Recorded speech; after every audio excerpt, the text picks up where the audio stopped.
Ilang dokumento ng tinaguriang Big Boss ng mga Pogo Hub sa Pampanga, Tarlac ang nadiskubre sa Fontana Leisure Park. Ang isa sa mga dokumento, pirmado pa ng dating mayor ng Bamban. Yan ang pampagising na balita ni Rainiel Pawid. 19 na vault ang binuksan ng mga otoridad kagabi mula sa ni-raid ng mga villa sa Fontana Leisure Park sa Clark, Pampanga. Nitong nakaraang linggo, sinalakay ang 5 villas na tinitirahan daw ng mga Pogo Big Boss. Sa villa kung saan nananatili raw si Wang Ziyang, ang tinaguriang Big Boss ng Pogo Hub sa Bamban, Tarlac at Porac, Pampanga, 4 na vaults ang binuksan. Sa loob nakita ang ilang dokumento at official receipt ng Baofu Land Development Incorporated kung saan incorporator si suspended Banban Mayor Alice Go. Tumambad din ang travel pass ni Wang at ng kanyang driver na inisyu noong 2020, kasagsagan ng pandemya.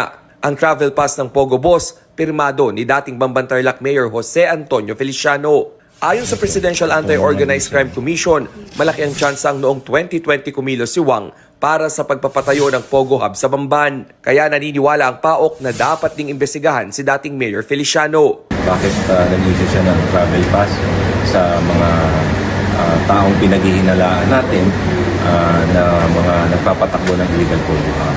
Wala pang pahayag ang dating alkalde tungkol sa mga dokumento. Sa isang villa naman, nakita ang bankbook ng Baofu na may initial deposit na 5 million pesos. Magagamit ito sa ipapile nating money laundering.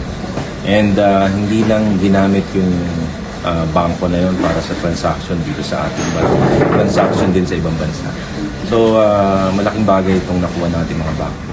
Sa isang silid naman, nagkalat ang 2 passport at mga casino VIP card na nakapangalan kay Wang. We will check dun sa mga casino, mga legal casinos natin kung kasi VIP cards yung nakita natin eh. So pwede natin tanungin kung bakit siya meron gano'n.